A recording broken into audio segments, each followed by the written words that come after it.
When I think about civic health, I think primarily of this tight-knit connection between these political determinants of health, like policy that's being made, voting, that are ultimately impacting the health outcomes of communities. Right? So essentially what we see in the research at national, state, and city level is that states that have more voting access typically have better community health outcomes, and the opposite is true as well. I experienced, right, a lot of these limited access to healthcare growing up.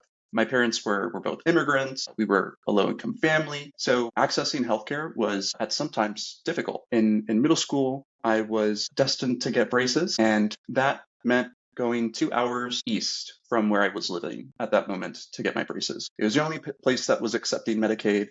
So that was my life for 2 years, going 4 hours round trip to Miami to just get my braces tightened, checked, and so forth.